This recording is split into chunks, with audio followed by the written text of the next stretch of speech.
couple of the pieces and like how practically the exhibit is assembled.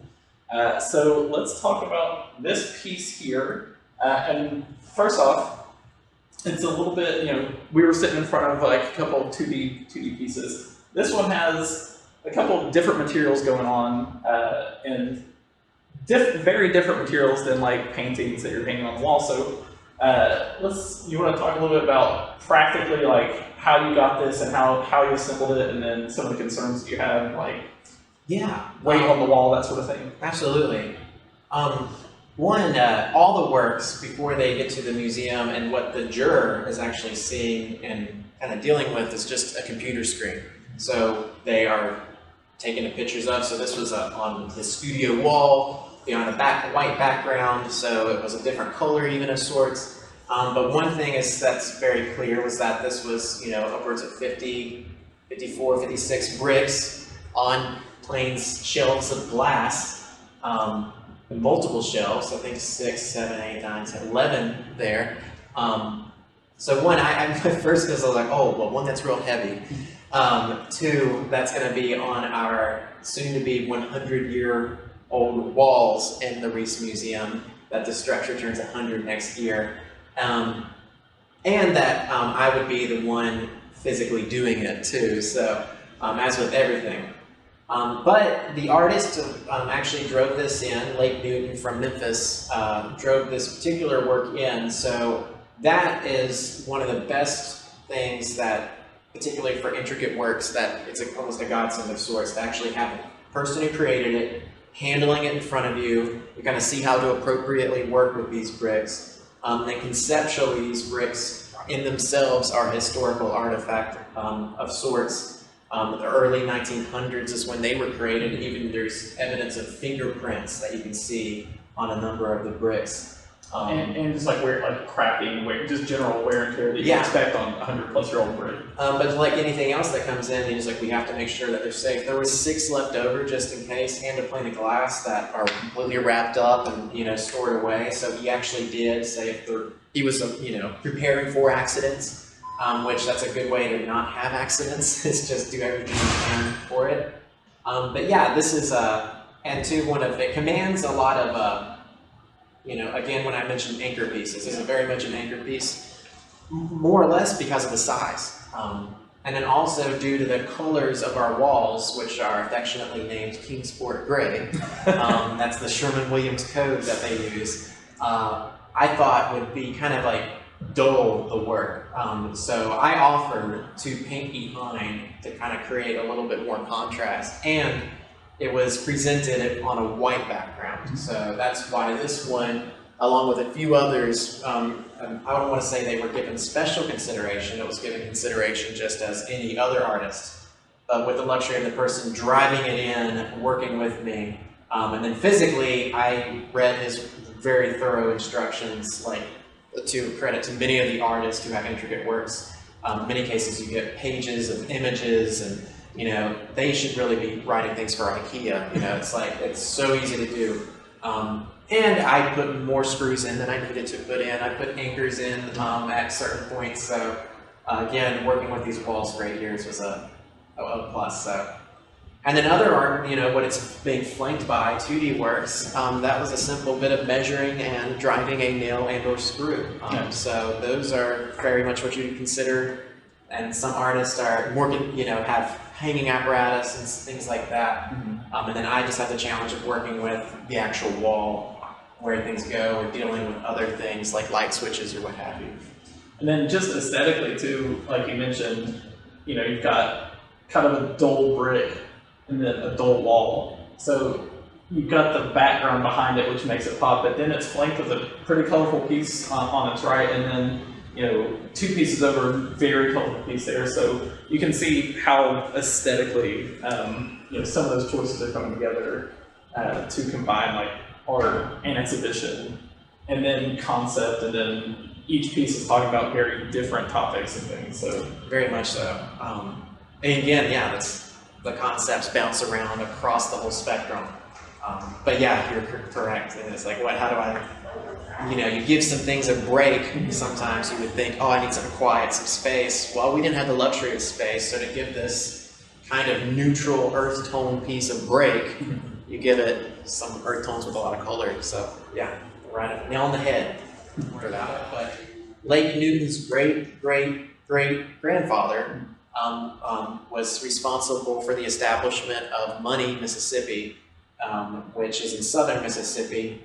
And it's known for, you know, in many cases, what people know the name for is that's where Emmett Till spent his summer, was accused of whistling at a white woman in a storefront and murdered. And then the people who were responsible for that murder were acquitted by an all-white jury. So it was one of the most horrific public cases of racism in this country that we're still dealing with today. So these bricks were excavated from the actual site of that storefront where Emmett Till was accused of whistling at that white woman, and it's presented with these, you know, bricks juxtaposed with glass, and it talks about, you know, geopolitical and racist kind of undertones, but it's presented in this way, which is somewhat of a minimalistic way. But it's something that, when I first saw it, I was thinking more of the museum facilitator, curator, not dealing with the concept, but then as I was hanging it, knowing the backstory, it became like, all right, well, I'm working with artifacts, and that's pretty much how I deal with everything that walks in through the door. As simple or as modern or as new as, you know, there was one artwork you'll see from a Jonesboro artist up here at Tracy in the other gallery. It's a dollar bill and a piece of paper. But that was given the exact same amount of respect and, you know, care as these bricks from the early 1900s that, you know, are, you know, cornerstone of a very, you know, racist episode that we had. So that means a lot, not only to the family, but to a lot of people affected. So in many cases, people will stand in front of this, read the story, or have it recounted by our docents, and you know, you see the chills, and it becomes you know, more meaning behind once you understand those concepts. Yeah.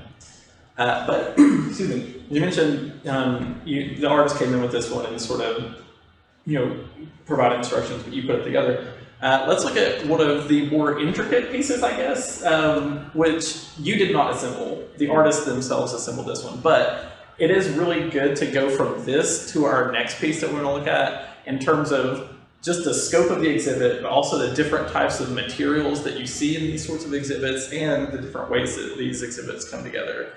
So let's go look at that piece. All right.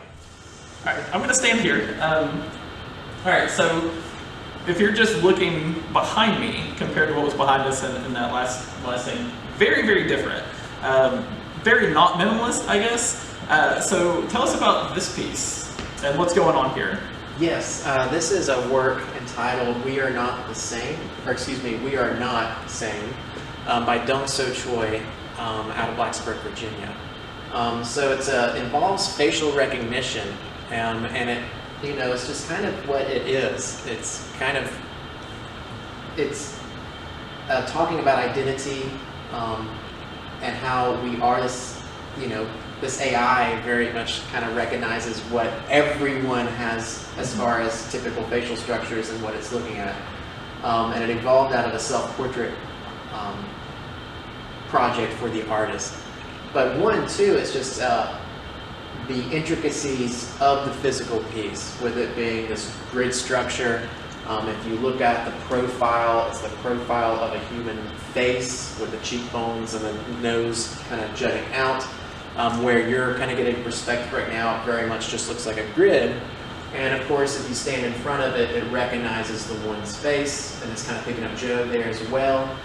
So it's going to flash back and forth. I mean, that's why there's a mask kind of hanging out in front of it to trick the technology into thinking that there is someone there. So the artist, when he came down themselves, had some of this already prefabricated.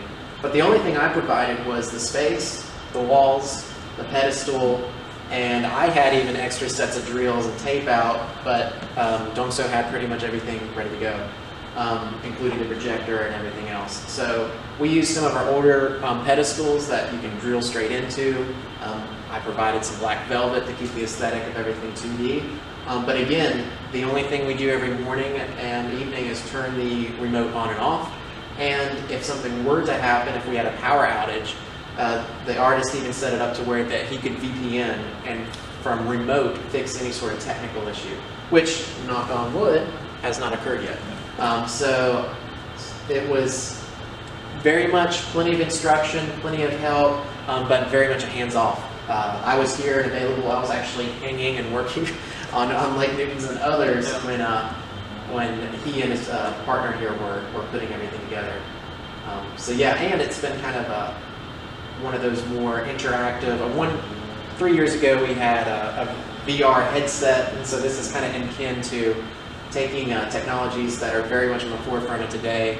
And of course, like for me, I was thinking about CCTV, surveillance. You know, a lot of people are adding ring cameras, doorbell cameras, and how, you know, your image now is on many different screens. In some cases, you don't know when. But for this case, whenever you're part of this work, you get to see it too. Yeah. So if someone visits the exhibit, do they just slide this out of the way and then do it? Yeah, we kind of do.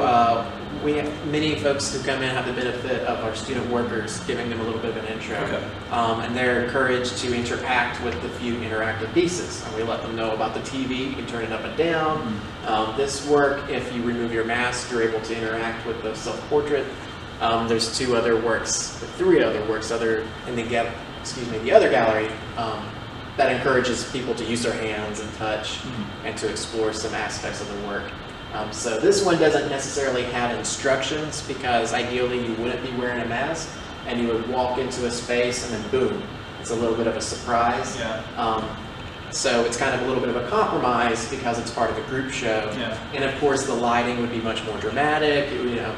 So that's another example of kind of how some people just, you know, they know it's not going to be exactly how they intend, but we do our best to represent the art in a way that doesn't compromise the thoughts behind it. Yeah. All right. Well, thank you so much for doing this. This was a ton of fun. Thank you, Jeff. All right. We'll see you. Bye.